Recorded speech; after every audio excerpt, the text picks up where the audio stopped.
자, 2024 6월에 지문 같이 한번 볼 건데 다 보진 않을 거고 제일 중요한 부분이랑 제일 중요한 문제 하나 해볼 건데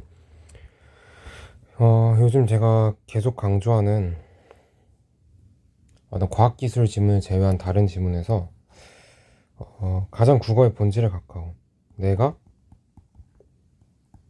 읽고 있는 내용이 결국 무엇에 관한 것인가? 결국 이게 뭐냐? 무슨 말을 하고 싶은 거냐? 얘는 무슨 말을 하고 있냐? 필자는 무슨 정보를 전달하고 있냐? 결국 이게 글의 본질이거든요. 그래서 다른 걸 잘 못해도 이것만 잘하면 글이 튕겨 나갈 일은 없어요. 다 읽진 않을 거고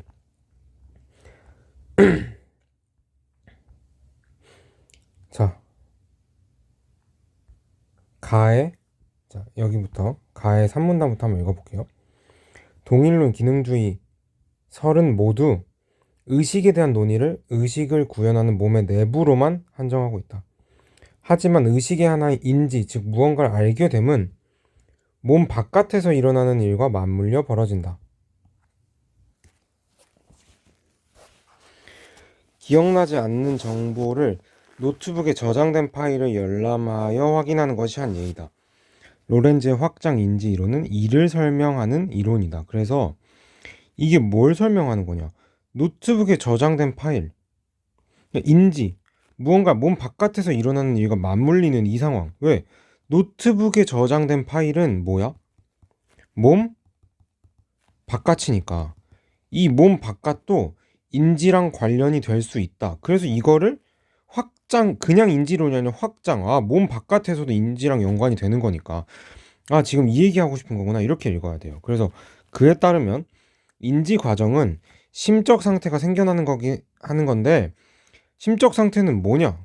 기억이나 믿음이 심적 상태다. 심적 상태는 자, 어떤 것에도 의존함이 없어. 어떤 것에도 없어야 돼. 이거 특이 정보죠. 아무 거에 그 어떤 거에도 의존하면 안 돼. 항상이야, 항상.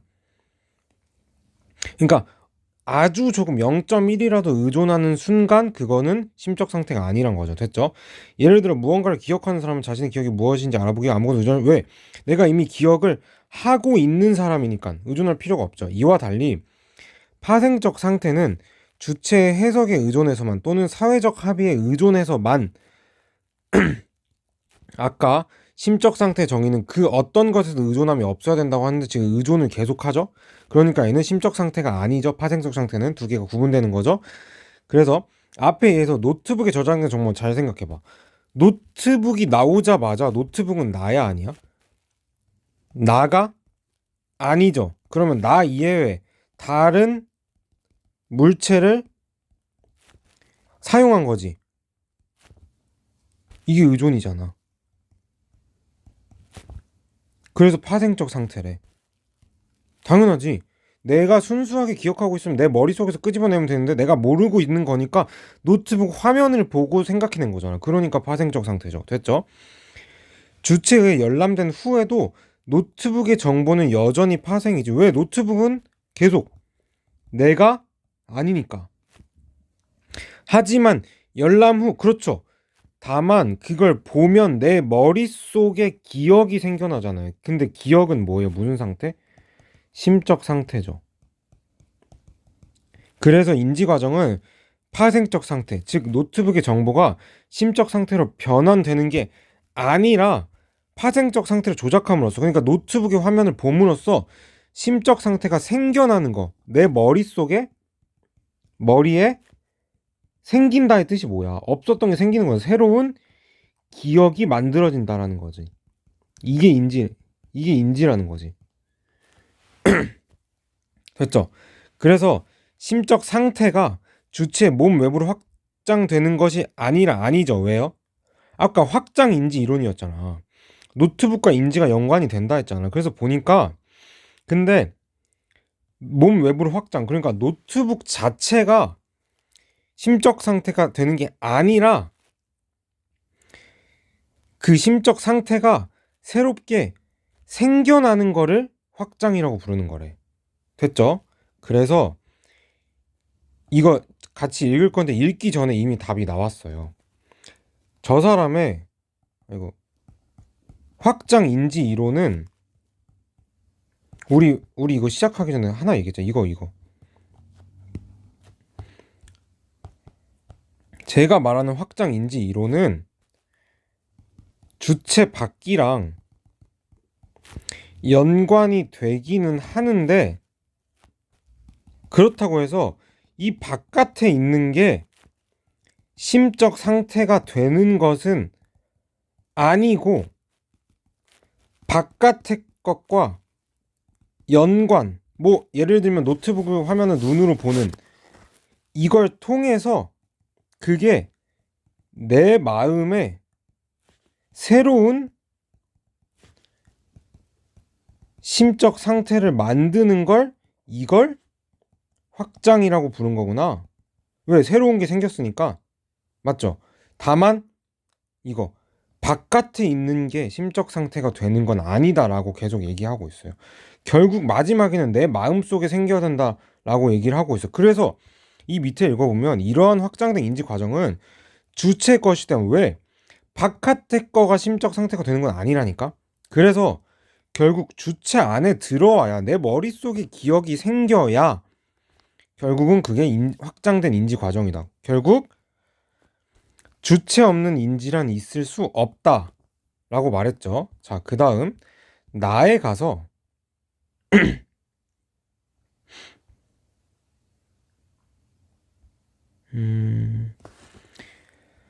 오케이, 여기 문단 한번 읽어볼게요. 나 지문이에요. 나 지문.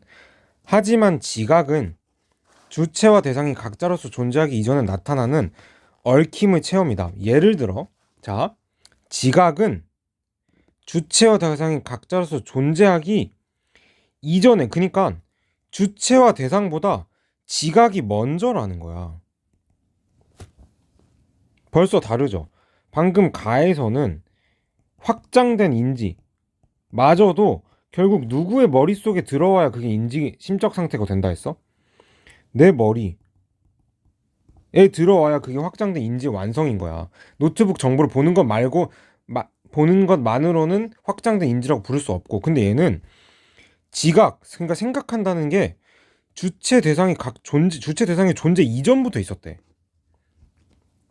그럼 벌써 달라요, 얘는. 얘는 주체와 무관하게 인지가 이미 존재할 수 있었다는 거야. 나 지문 지각이라고 부른 거고.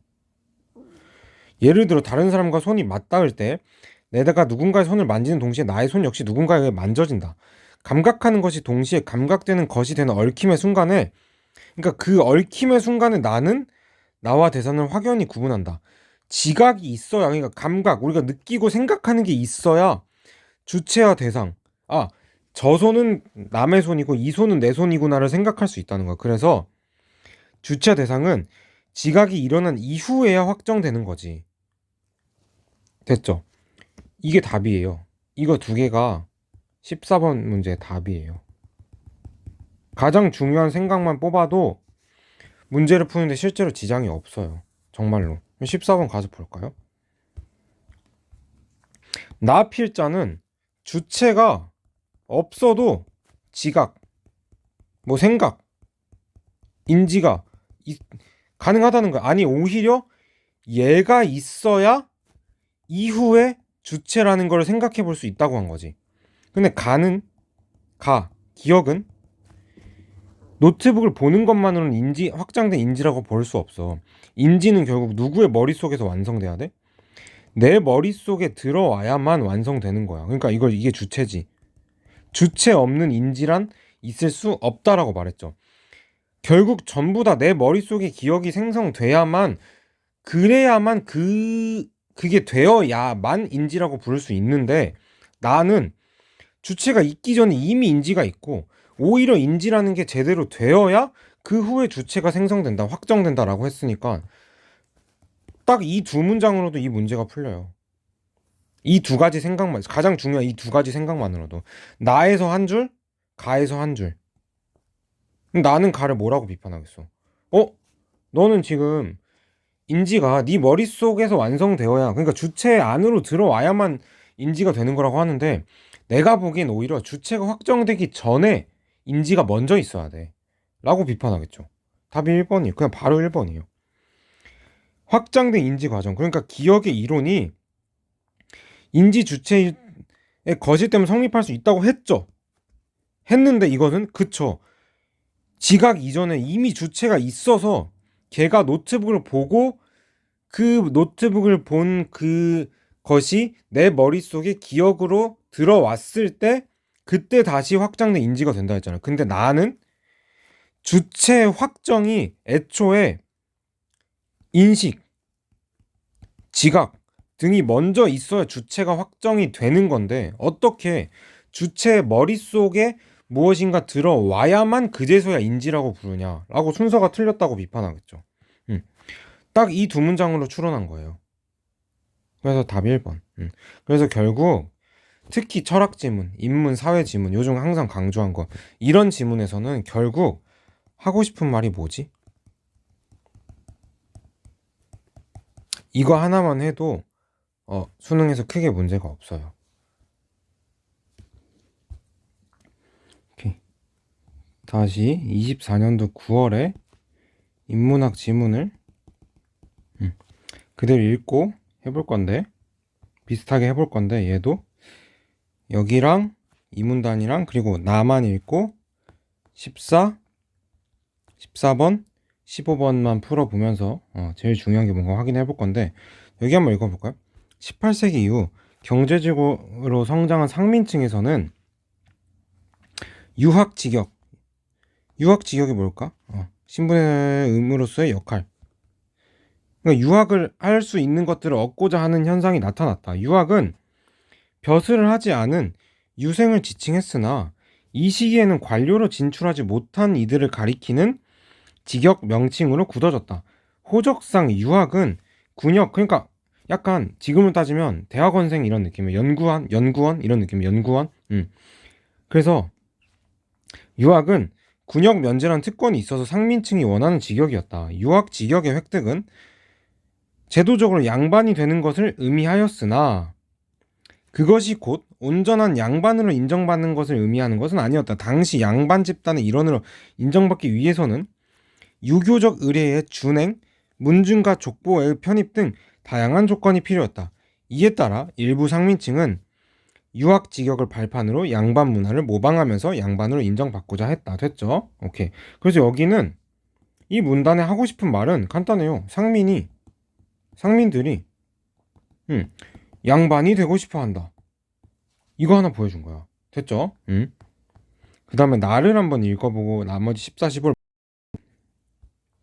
자, 경국대전 체제에서 양인은 관료가 될 수 있다는 점에서 능력주의 일부가 작동하는 것처럼 보이지만 실제로는 양반 이외는 되기 어려웠대요. 이러한 상황에서 유형원, 반개수록 17세기, 19세기 정약은 경세, 유표 등을 통해 각각 도덕적 능력주의에 기초한 일련의 개혁론. 근데 우리 했죠. 얘 기초라고. 얘가 주제라고요. 얘가. 일련의 개혁을 할 건데 도덕적 능력주의랑 같이 가야 된다니까? 그럼 이거는 글을 읽을 때 도대체 어떤 그러니까 어떻게, 혹은 어떤, 무엇은, 뭐에 관한 도덕적 능력주의의 기초에서 어떻게 개혁을 한다는 거지? 이미 정해진 거야, 이 지문의 주제는. 이거 하나 읽는 거야. 나머지 디테일은? 나머지 세부 정보는? 까먹으면 어떡해? 돌아가서 봐야죠. 까먹으면 빽해야지. 돌아와야지.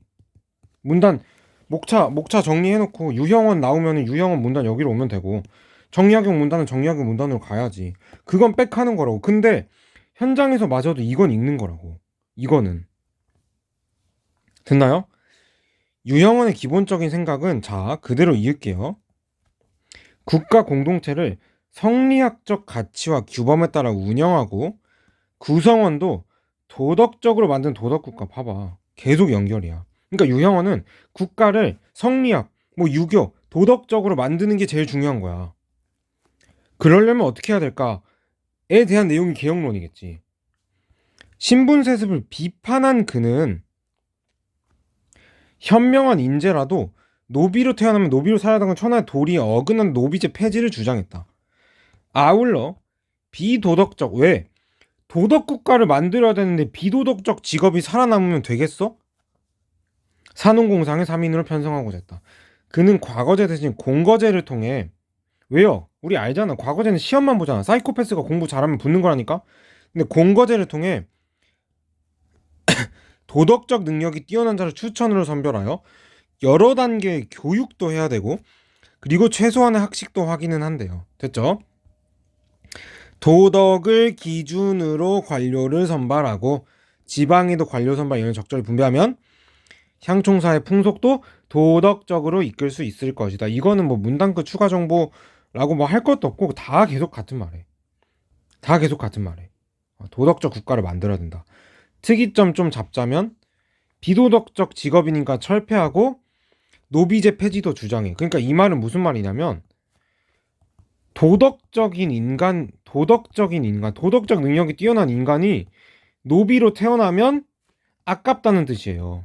이것도 이렇게 같이 가야 돼. 그냥 노비를 사랑했어. 이런 게 아니야. 분명히 도덕적인 인간이야. 도덕적 능력이 뛰어난 인간인데 노비로 태어났으면 아깝네. 이렇게 가야 돼. 됐죠? 정약용은 신분제가 동요하는 상황에서 3인이 뒤섞여 사는 것이 교화에 도움이 되지 않는다고 보고 산업공상별로 구분하여 거주하는 것을 포함한 행정구역 개편을 구상했다. 자, 근데 이 말도 어쨌든 도덕적 능력주의랑 같이 가야 돼. 얘도 벗어나면 안 돼. 이런 말들도. 근데 얘는 도덕적 능력을 위해서 오히려 신분제가 구분이 돼야 산업공상이 구분이 돼야 된대. 그래서 3인이 뒤섞여 사는 게 도움이 안 된대. 왜일까? 이게 왜 도덕적 능력이 필요할까? 이렇게 읽어야 돼. 그래서 이에 맞춰서 사집단을 재편하고자 했는데 도덕적 능력의 여부에 따라 추천으로 예비 관료인 선사를 선발하고자 저는 이거 문단내 정의라고 생각해서 이렇게 묶어요. 선사의 정의는 추천으로 뽑힌 예비 관료야. 선발하고 일정한 교육을 한 후 여러 단계 시험을 거쳐 관료를 선발할 걸 제안했다. 사거주지에서 더 많은 선사를 선발하도록 했지만 농민과 상공인에도 선사의 선발 인원을 배정하는 등 노비 이외에서 사집단을 진출할 수 있도록 했다. 노비제는 유지된다. 이거 특이점이죠. 유형원과 완전 다르잖아. 거기다 문단 끝이잖아. 그럼 적어도 이건 놓치면 안 되는 거야. 유형원은 노비제 폐지, 정약용은 노비제 납두기. 그리고 하나 더. 여기 말한 이것도 있지. 얘가 이거랑 같이 가야 돼. 계속. 얘는 지금 어느 정도 신분제를 인정한 거야. 기회는 줬지만 사가 먼저다라는 걸 말하고 있어. 근데 그래도 왜 그럴까? 이게 그러니까 그냥 이런 디테일을 그냥 읽으면 결국 그게 다 암기의 영역으로 들어가는 거야. 뭐랑 붙여야 돼? 얘랑 붙여야 돼. 왜일까? 다 같은 말이라니까 이거는. 도덕적 능력주의에 기초한 개혁론이랑 같은 말이라니까. 그러니까 정약용은 도덕적 능력이 중요한 국가를 만들려면 그러니까 조금 선민 사상이 있었던 거죠. 사가 필요한 거야. 선비들이 도덕적 능력이 뛰어나다고 생각하니까 오히려 뭔가 개혁론이면 신분제를 폐지할 것 같고 노비제를 폐지할 것 같고 약간 개혁이니까 이전과 뒤바뀌어야 될 것 같다는 느낌이 들잖아요. 근데 아니었던 거야. 정약용은 오히려 신분제가 동요하는 상황에서 그게 그러니까 올바르게 가르치는 거에 도움이 되지 않는다고 본 거야. 오히려 얘가 보기에 도덕적 능력이 우선이 되려면 오히려 똑똑한 사들이 도덕적 능력이 뛰어나니까 그 사 안에서 추천을 받아서 선사를 선발하고 해서 이렇게 될 관료를 선발할 걸 제안한 거야. 근데 다만 기회는 주는 거지. 걔네들 중에서도 있을 수 있으니까. 이해됐죠? 그래 마지막. 두 사람은 모두 사회 지배층으로서의 사에 주목했다. 우리 방금 정약용은 너무나 주목한 걸 봤어요. 방금 봤잖아. 유형원은 다스리는 자인 사와 다스림을 받는 민의 구분을 분명히 하는 것이 더 중요하대. 도덕적 능력이 뛰어난 사람들을 지배층인 사를 구성하고자 했다. 정약용도 양반의 세습을 비판하고 계속 도덕적 능력은 계속 중요해. 재편하는 데 입장을 같이 했다. 또한 두 사람은 사회 전체의 도덕 실천을 이끌기 위해 사집단의 정치골 경제협 등을 집중시키려 했고 지배층과 피지배층 간의 차등을 엄격하게 유지하고자 했어요. 또 됐죠. 그래서 내용 간의 차이가 있었지만 두 사람은 사회 지배층의 재구성을 통해 도덕 국가 체제를 추구했다. 정리하면 얘도 아까 정약용에 비해서는 노비제도 폐지해야 되고 조금은 그래도 개혁에 가까운 것 같기는 한데 알고 보면 얘도 결국에는 사가 중요한 거야. 뭘 실천하기 위해서? 도덕 국가를 아이고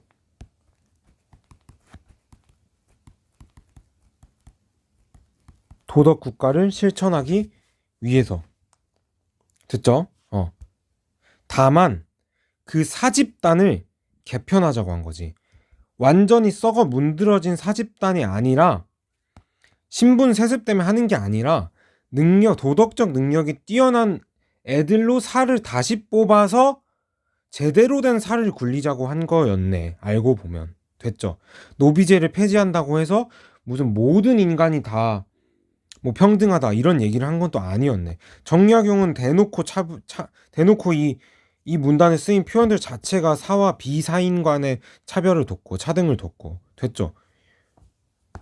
그래서 13번에 풀러가면 자 답만 할게요. 아까 3번 이 문단에서 하고 싶은 말 뭐였어? 상인이 양반되는 거 말하고 싶었지. 그래서 기억이 뭐였어? 이거 여기까지 하면 제도적으로 양반은 됐으나 온전한 양반으로 인정받지 못했어. 그래서 온전한 양반 집단의 일원으로 인정받기 위해서는 기억이 필요했어. 그래서 14번에 3번 기억은 상민층이 유학직역을 얻는 것이 확대된 상황에서 양반으로 온전히 인정받는 것을 억제하는 장치이고 디귿은 능력주의를 통해 인재 등용의 신분의 벽을 두지 않으려는 방안이다. 디귿 도덕적 능력이 뛰어난 사람들로 지배층인 사를 구성하고자 했다. 근데 디귿은 누구 말이죠? 디귿까지는 유형원 얘기죠. 유형원은 노비제도 폐지해서 노비도 사가 될 수 있게 만들어야 된다 했고 양반 세습도 비판했죠. 그래서 디귿은 능력주의, 무슨 능력주의? 도덕적 능력주의를 통해 인재 등용의 신분의 벽을 두지 않으려는 방안 맞아요. 다만 기회를 모두에게 주되 도덕적 능력이 뛰어나서 사가 되면 그때는 차등을 주겠다는 거야.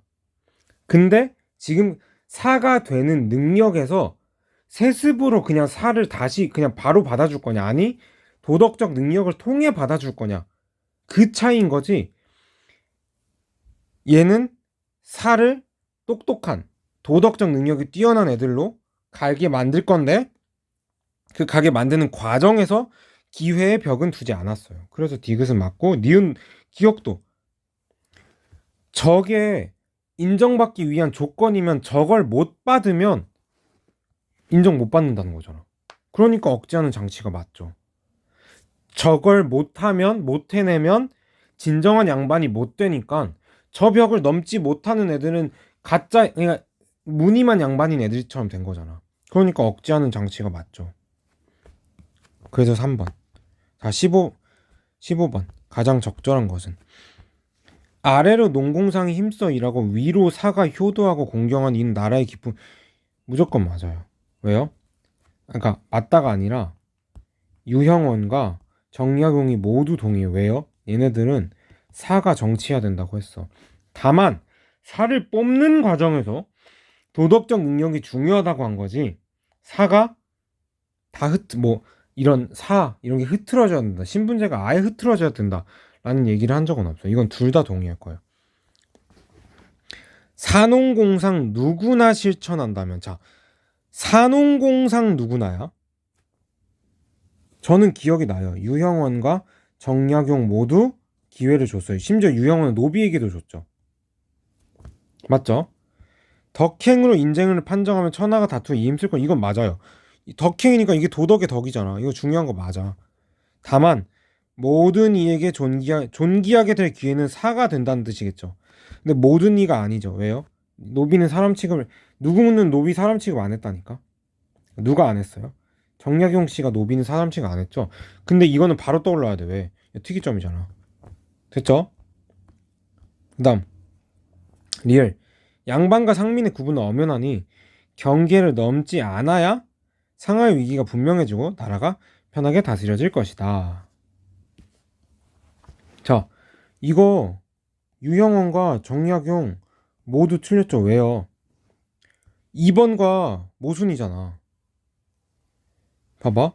구분이 엄연한 게 아니라 그러니까 신분제가 있는데 그 신분제에서 사라는 이 지배층과 피지배층을 나눌 거야. 나눌 거고 신분제를 아예 폐지하자는 게 아닌데 이 사를 다시 재편할 때 분명히 기회를 준다 해서 왜? 도덕적 능력이 있으면 원래는 피지배층이었지만 사로 재편될 수 있다니까. 그게 얘네가 하고 싶은 제일 중요한 거라니까. 다만 유형원은 노비한테도 기회를 주자. 다만 정약용은 노비는 안 된다.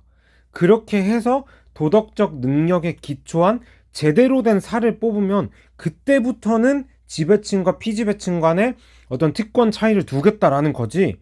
도덕적 능력이 있으면 경계를 넘을 수 있다라고 말하는 게 얘네의 도덕적 능력주의에 기초한 개혁론이라니까. 그걸 못 읽으면 이건 지문 자체를 안 읽은 거잖아. 그래서 니은은 둘 다 되고 리을은 둘 다 안 되는 거야. 됐죠? 그래서 답은 몇 번?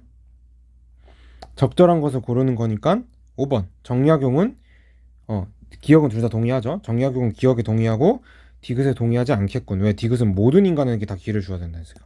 그래서 답 5번. 자, 이사 수능이에요.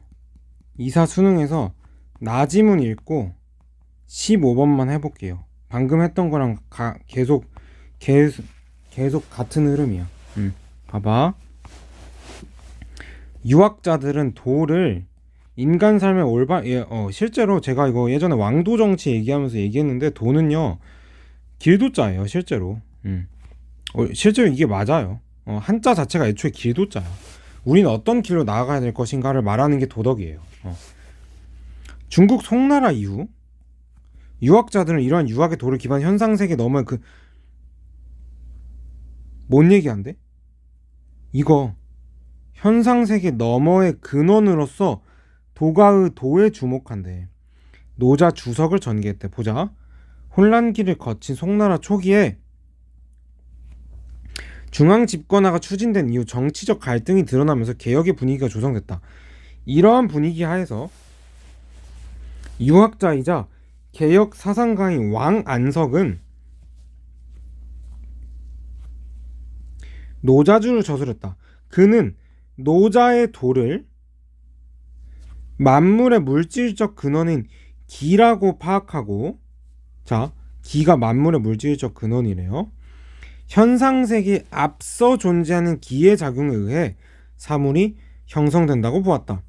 그는 기가 시시각각 변화하듯 현상세계도 변화한다고 이해했다. 인위적인 것을 제거해야만 도가 드러나고 인간 사회가 안정된다를 노자를 비판한 거야. 특이점이야. 이렇게 노자가 이렇게 말한 건데 얘는 이걸 비판한 거야. 그럼 얘가 하고 싶은 말은 뭐야? 자연과 달리 자연과 다른 거야. 인간 사회 안정을 위해서는 제도적 규범의 제정과 같은 인간의 적극적인 개입이 필요하다고 주장했다. 지혜와 덕이 뛰어난 사람이 제정한 사회 제도와 규범도 현실 사회의 변화에 따라 새롭게 해야 한다고 주장한 것이다. 노자의 이상 정치가 실현되려면 유학 이념이 실질적 수단으로 사용되어야 한다고 주장하는 등 왕안석은 노자를 실천적 측면과 결부하여 이해했다. 자, 좋아, 읽었거든. 왕한석 씨 얘기를 읽었거든. 근데 여기서 이걸 해야 된다고. 그래서 왕한석이 하고 싶은 말이 뭐였을까를 항상 정리하고 가거나, 아니면 읽으면서 하시거나, 읽으면서 계속 그거에 붙여서 읽거나, 아니면 문단이 끝났을 때 잠깐 멈춰서 정리를 하고 가거나, 이게 항상 특히 인문학 지문에서는 너무나도 필요하다니까. 뭐였어요? 뭐예요? 이런 얘기를 통해 하고 싶은 게 뭐, 하고 싶은 말이 뭐였어? 애초에 뭐에서 논의가 시작된 거야?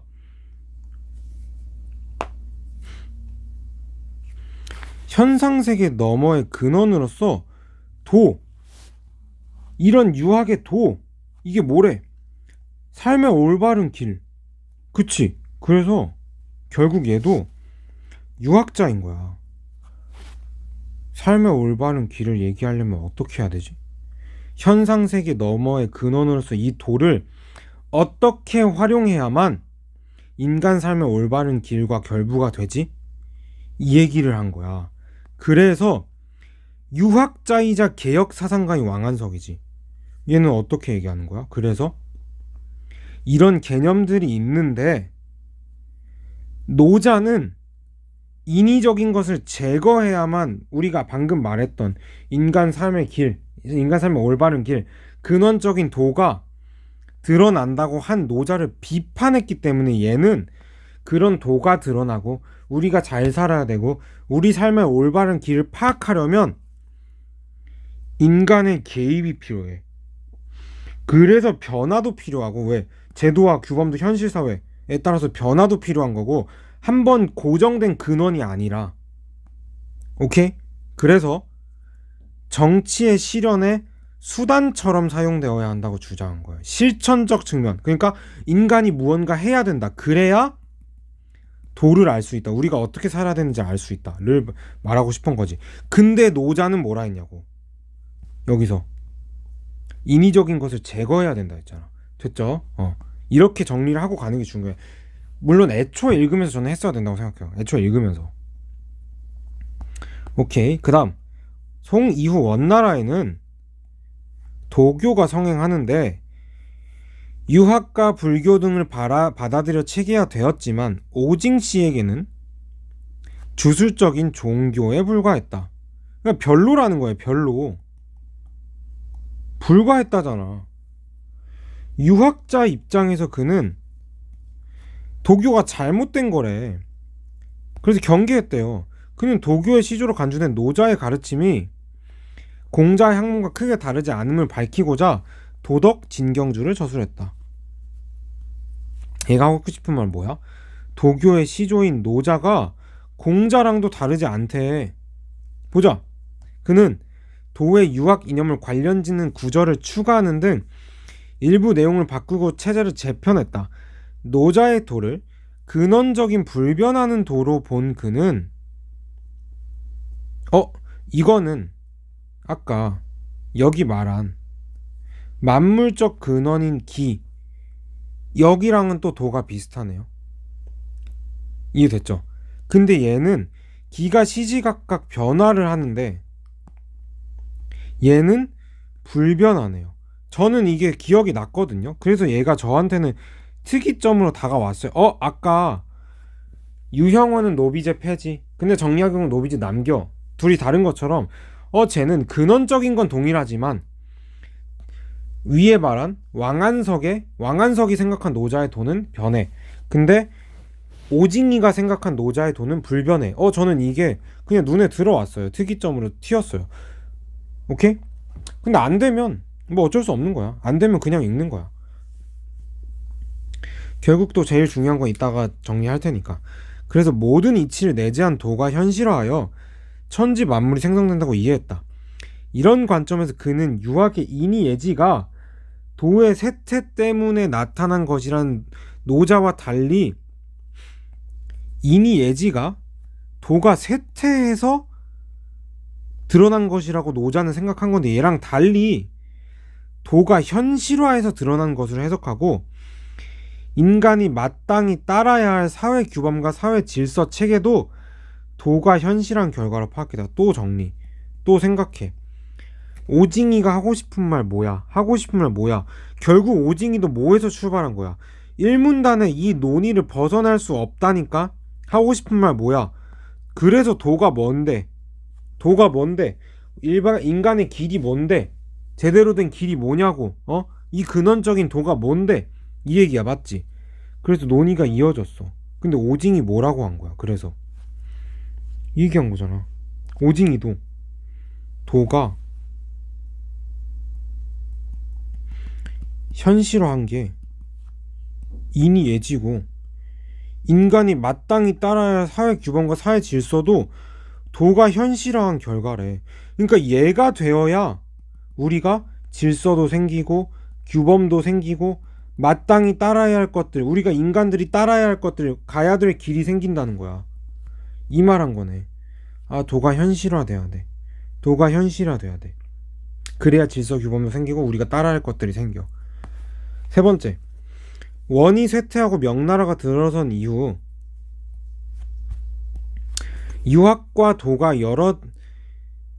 등 여러 사상이 합류하는 사조가 무르익는 가운데 설혜씨는 니은 학문적 소신에 따라 노자를 주석한 노자 집회를 저술했다. 그는 공자도 존중했던 스승이 노자이므로 노자 사상에 대한 오해를 불식해야 한다고 보았다. 왜냐면 이 위에 애들은 노자를 받아들이는 것 같으면서 노자의 도와 달리 얘기했잖아 자꾸. 근데 얘는 노자의 오해를 불식해야 돼. 그러니까 노자가 틀리지 않았다고 얘기한 거겠지. 그는 기존이 오히려 노자의 의미를 못했기 때문에 지들이 자꾸 노자를 나는 노자와 달라 이렇게 얘기한 거지, 정확한 의미만 안다면 노자도 맞았을 거란 뜻이에요. 다양한 경전을 인용하여 노자를 해석하면서 그는 노자의 도를 인간의 도덕 본성과 그것의 근거인 천명으로 이해하고 본성과 천명의 이치를 탐구한다는 점에서 노자 사상과 유학이 다르지 않다고 보았다. 또한 그는 노자에서 인의 등을 비판한 것은 도덕을 근본으로 삼게 하기 위한 충고라고 파악했다. 오케이, 그럼 얘도 뭐야? 얘도 도 어떻게 파악해야 돼? 근데 얘는 노자의 도를 인정하고 따르면 된다고 하는 거라니까? 이 말하는 거라니까? 왕한석은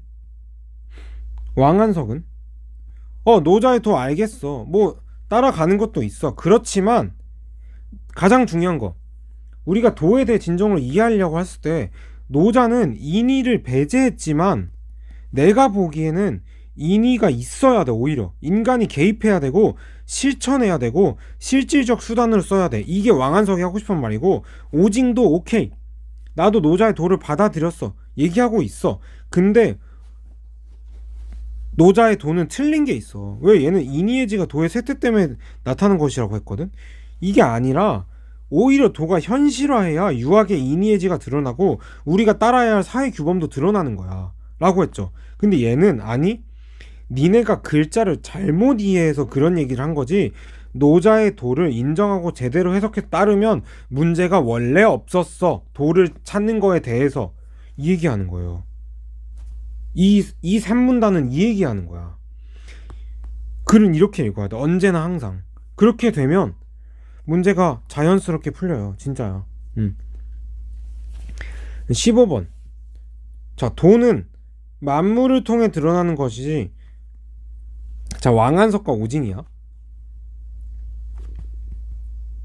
14번과 15번 하자. 쏘리. 두 개 하자.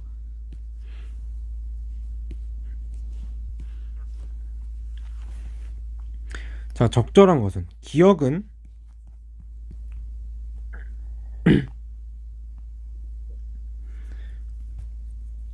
오징의 문단에 나온 유학자의 입장이고, 니은은 설의 학문적 소신이에요. 요거는 1번부터 해보자. 기억은, 그러니까 이 기억은 오징과 관련된 유학자의 입장이거든. 유학 덕목의 등장을 긍정적으로 평가한 노자의 견해는 틀려야 돼요. 왜요? 유학 덕목의 등장 뭐였어? 인의예지지. 이거 긍정적으로 평가 안 했어. 왜요? 도가 쇠퇴했을 때 인의예지가 드러난다 했어. 그래서 노자는 유학 덕목의 등장 긍정적으로 평가한 적이 없어요. 탈락. 1번 탈락. 2번, 기억에 유입되고 있는 주술성을 제거하는, 이 주술성 제거가 뭘까? 뭐랑 붙어야 돼? 여기 주술적인 종교, 이거랑 붙어야 돼. 음.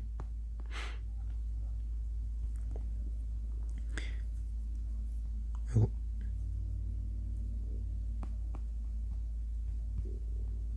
이거랑 붙어야 돼. 도교는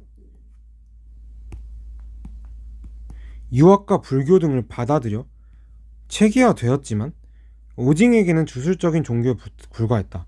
그래서 이게 여기 말하는 주술성이 이건가? 이렇게 붙어야 돼. 그래서 주술성이라는 의미 단위는 가져왔는데 잘 보세요.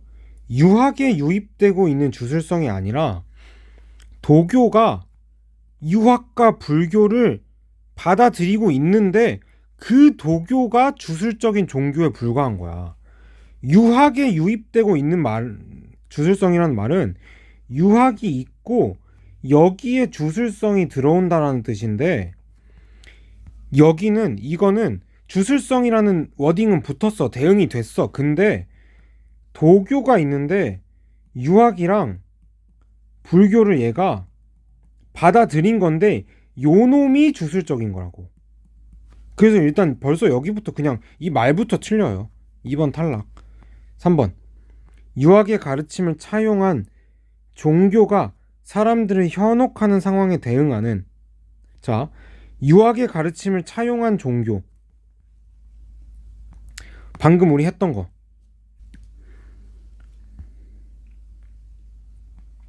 방금 우리 했지.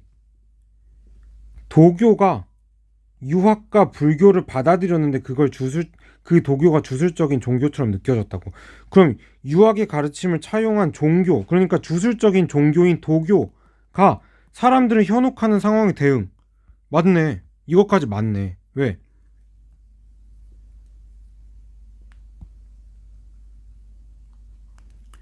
도교는 유학과 불교를 받아들여 체계가 되었는데 주술적인 종교였대. 그래서 얘네들이 잘못된 가르침을 펴는 도교에 사람이 펴지는 걸 경계했대. 그럼 여기까진 맞네. 근데 니은 노자를 해석한 경전들을 참고하여 유학 이론의 독점 아니죠. 뭔 말 이거 하나 했다니까. 노자 얘기했다니까. 노자. 유학 이론 독창성이 아니라 사실은 노자가 맞았어라고 말하고 싶었던 거라니까. 뒤에가 틀렸어요. 그래서 4번.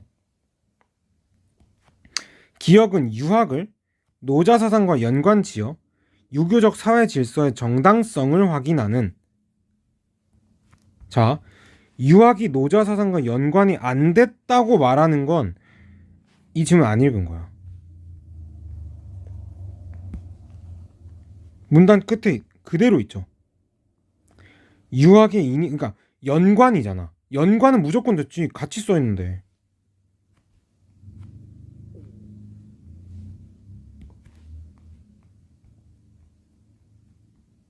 유학을 노자 사상과 연관 지었죠.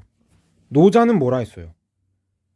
왕한석이 보기에 오징이가 보기에 노자는 뭐라 했어? 유학의 인이해지는 노자의 도가 쇠퇴해서 드러난 거다. 오징이는 아니다. 오히려 도가 현실화되면 인이해지가 드러난다. 따라서 도를 현실화해서 인이해지 사회 규범을 마땅히 따라야 하는 것으로 만들어야 돼.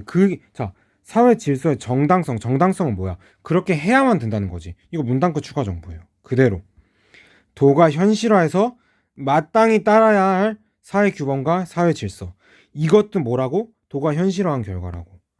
그래서 맞죠. 니은 유학에서 이단으로 치부하는 사상의 진위를 밝혀. 이게 뭐였냐고. 유학에서 이단으로 치부하는 사상 두 글자 뭐였냐고. 노자라고. 이게 노자라고. 오해를 바로잡다. 왜? 원래 노자가 맞다니까. 원래 공자도 노자를 존경했다니까. 이 말 하고 싶었던 거라니까. 이단으로 치부했다가 너무 강한 말인 것 같긴 한데 여기 있어요. 이단으로 치부했다고 있어요. 유학자들이 노자 사상을 이단으로 치부했어요. 근데 그게 아니라 공자마저도 노자는 존경했다니까. 노자가 원래 맞다니까. 니네가 멍청해서 글자를 못 읽어서 그런 거라니까. 라고 하고 싶은 말이 얘라니까. 그게 봐봐. 그게 답이잖아. 그게 설의 학문의 답이잖아. 그냥 그게 답이야. 이게 결국 제일 중요한 거예요. 저는 지금 설명을 하려고 말이 길어져서 느려 보이고 생각이 많아 보이고 할 수 있지만 저도 그냥 말 안 하고 머릿속으로 이런 것들을 정리해주면 돼. 그럼 시간도 얼마 안 걸려. 결국 이게 제일 중요한 거야. 딱 하나. 왕한석은 뭐 얘기했어?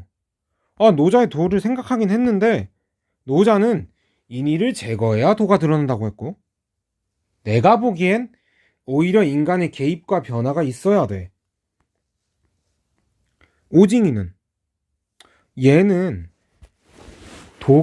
노자는 도가 쇠퇴했을 때 인의의지가 드러난다고 했는데, 아니, 도가 현실화되어야 인의의지도 드러나고 우리가 따라야 할 사회 기본과 질서도 드러나는 거야.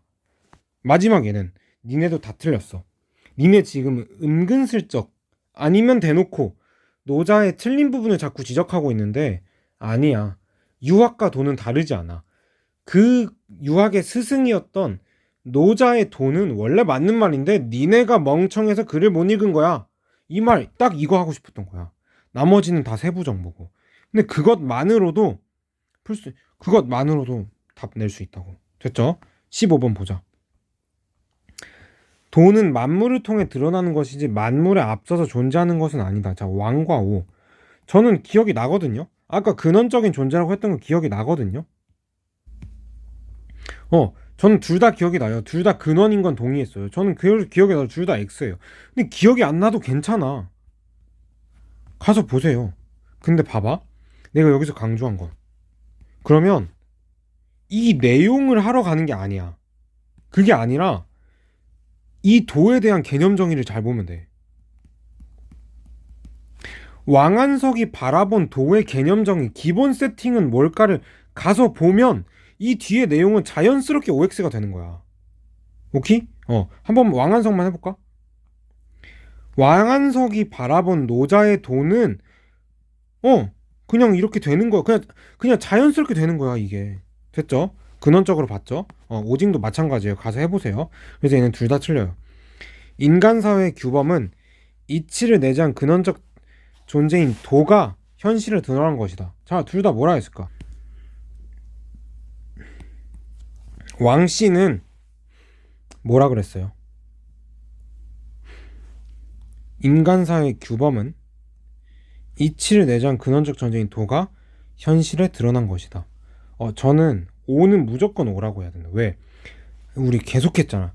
도가 현실화되어야 인의예지가 드러나고 사회 규범이 드러나고 질서가 드러나야 된다 했잖아. 오는 무조건 맞다야 돼.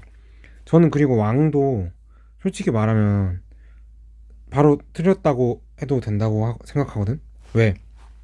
아까 노자의 도는 뭐라 그랬어?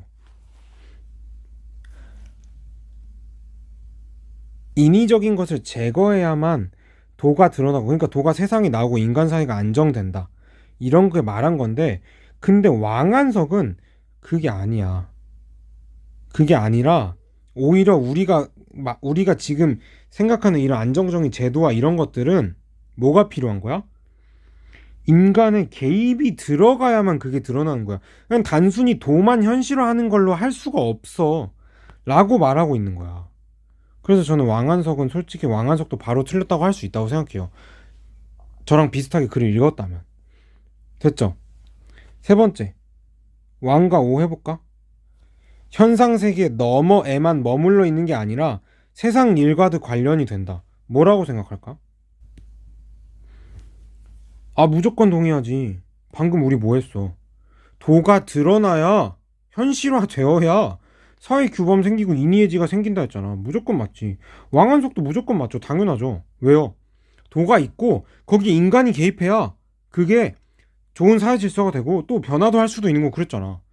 현상세계 너머에만 계속 머물러 있는데 그게 우리의 사회 규범 질서랑 어떻게 연관이 돼? 이것도 사실 제가 보기엔 주제 직결이에요. 그래서 저는 둘 다 O라고 생각하고 디귿도 저랑 비슷하게 읽었으면 솔직히 둘 다 할 수 있었어야 된다고 생각해. 근데 만약에 이렇게 안 됐다 그럼 여러분 어쩔 수 없어요. 이것도 한번 해봐. 다시 돌아가서 봐봐봐. 왕한석이 생각한 도 봐볼까? 왕한석 문단에서 도 봐볼까? 아까 했던 도의 정의 그대로 나와요. 그는 노자의 도를 그대로 가서 기의 작용에 의해 사물이 형성된대요. 그러니까 사물에 관여를 한 거잖아. 맞지? 그러니까 현상세계 너머에만 존재하는 게 아니었던 거야. 됐죠? 그래서 거기에만 머물러 있는 게 아니라 세상 일과도 드러나는 거예요. 맞죠? 마지막 리을 왕과 오. 결국 그래서 제일 중요해. 제일 중요한 얘는 뭐라 했고 쟤는 무슨 생각을 가졌을까? 이 기본 틀을 솔직히 벗어날 수 없어요. 도가 변하듯이 현상 세계가 변하니 현실 사회의 변화에 따라 인간의 사회의 규범도 변해야 한다. 저는 왕은 바로 할래요. 왕은 바로 할래요. 이젠 알겠지? 만약에 이것도 몰랐으면 어쩔 수 없어. 가서 봐. 괜찮아. 가서 봐도 돼. 또 있어. 또 그 정의 부분에 있어. 기가 변화하듯 현상 세계도 변화한다고 이해했다. 그래서 쭉 밑에 보면 현실사회 변화 계속 얘기해요. 몰랐어도 괜찮아요. 몰라도 괜찮아요. 물론 저는 알아야 된다고 생각하는 주장하는 쪽이긴 한데 몰랐어도 확인만 잘해도 수능에선 크게 문제가 없어요. 그럼 오징이는 뭐라 했을까? 아까 제가 잠깐 언급했던 오징이랑 왕한석이 둘 다 돌을 근원적으로 보는 건 맞는데 오징이는 돌을 불변하는 것으로 보네? 라고 한 말 기억하나 혹시?